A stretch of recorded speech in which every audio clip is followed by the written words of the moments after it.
Dan yang paling sering nih katanya ada penampakan pengantin wanita yang mondar-mandir di sekitar rumah. Kadang di teras, kadang di jendela, kadang di pagar depan. Ada yang bilang itu arwah si mbak-mbak yang pesen taksi tadi.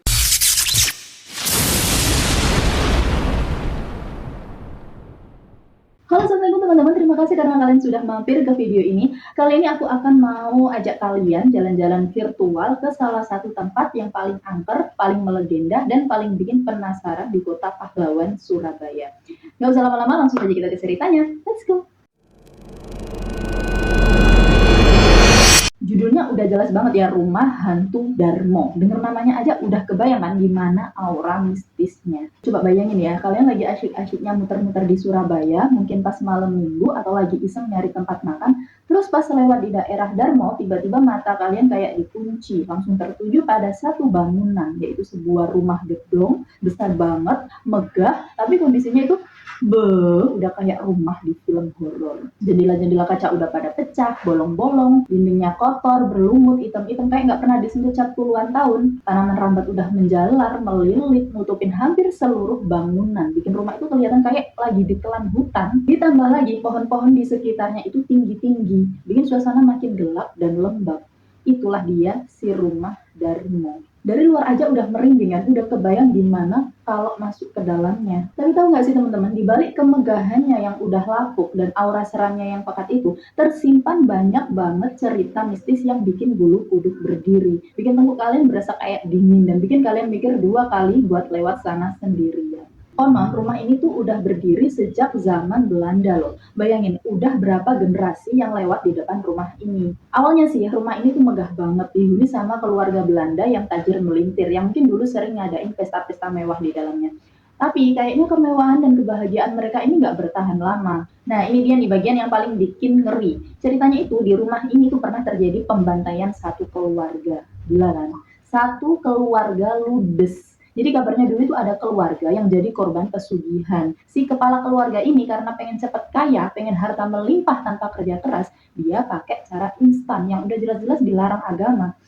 Caranya itu minta tumbal. Dan sebagai tumbalnya, dia harus ngorbanin orang-orang terdekatnya. Ada yang bilang seluruh keluarganya dibunuh di rumah ini, terus jasadnya disembunyiin. Ada juga yang bilang mereka itu dibunuh oleh makhluk halus yang jadi partner pesugihan itu. Karena si kepala keluarga ini nggak bisa memenuhi janjinya. Serem banget kan? Kebayang nggak sih jeritan-jeritan, ketakutan, dan keputusasaan yang mungkin masih terekam di setiap sudut rumah itu.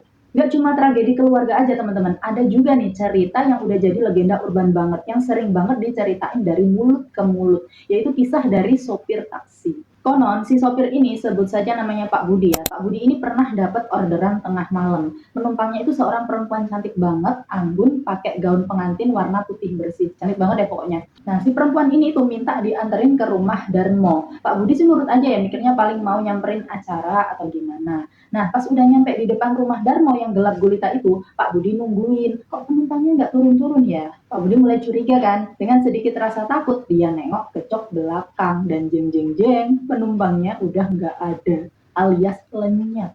Kursi belakang kosong melompong. Tapi yang bikin si sopir itu lemas, lututnya langsung nggak bisa gerak. Ada satu selendang pengantin warna putih yang tadi dipakai si mbak-mbak itu tergeletak di jok mobilnya. Padahal tadi dia yakin banget penumpangnya itu masih duduk manis di sana. Dan langsung deh si sopir itu ngacir, tancap gas kenceng-kencengnya. Udah gak berani nengok belakang lagi. Kebayang gak sih kalau kalian jadi Pak Budi bisa-bisa seminggu gak narik taksi lagi ya? Dan gak cuma cerita sopir taksi itu aja teman-teman. Banyak banget saksi mata yang aku pernah lihat menampakkan di rumah ini.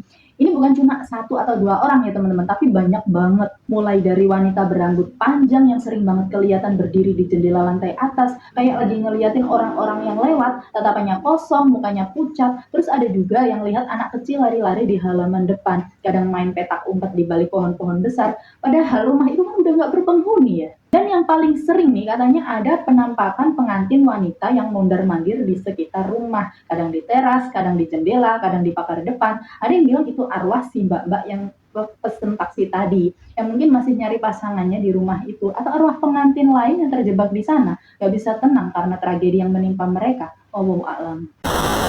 Gak cuma penampakan visual aja yang bikin merinding teman-teman. Rumah Darmo ini juga punya sound effect sendiri loh. Karena banyak orang yang dengar suara-suara aneh dari dalam rumah, terutama kalau pas malam hari atau pas suasana lagi sepi banget. Ada yang dengar suara tangisan perempuan, suara tawa anak kecil yang tiba-tiba muncul terus hilang, sampai suara rintihan atau erangan yang bikin bulu kuduk berdiri. Kadang tiba-tiba tercium bau amis darah yang menyengat, padahal nggak ada sumbernya sama sekali. Kadang juga tiba-tiba kecium bau bunga melati yang wangi banget. Tapi wangi melati itu beda, kayak yang bikin suasana makin mencekam gitu loh kata orang-orang di situ. Katanya sih itu pertanda ada penghuni lagi lewat atau lagi menampakkan dirinya. Nah, saking angkernya nih teman-teman, rumah ini sering banget dijadiin lokasi uji nyali sama para pemburu hantu atau tempat syuting film horor.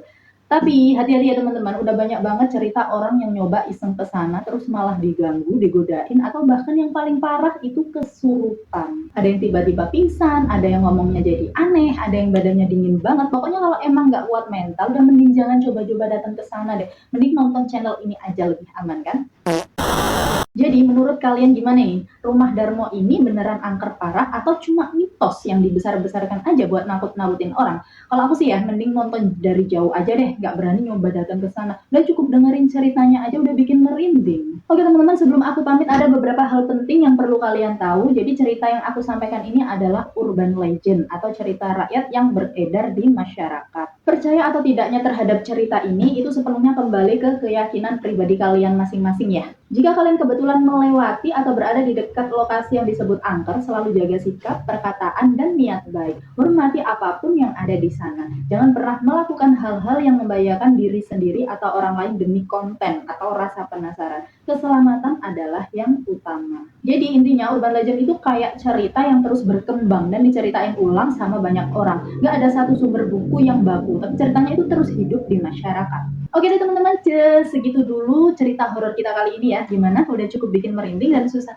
tidur belum? Kalau iya jangan lupa ya kasih like, komen, dan subscribe channel ini biar aku makin semangat bikin cerita-cerita horor lainnya. Dan jangan lupa juga share ke teman-teman kalian yang suka horor. Sampai jumpa di video berikutnya. Assalamualaikum.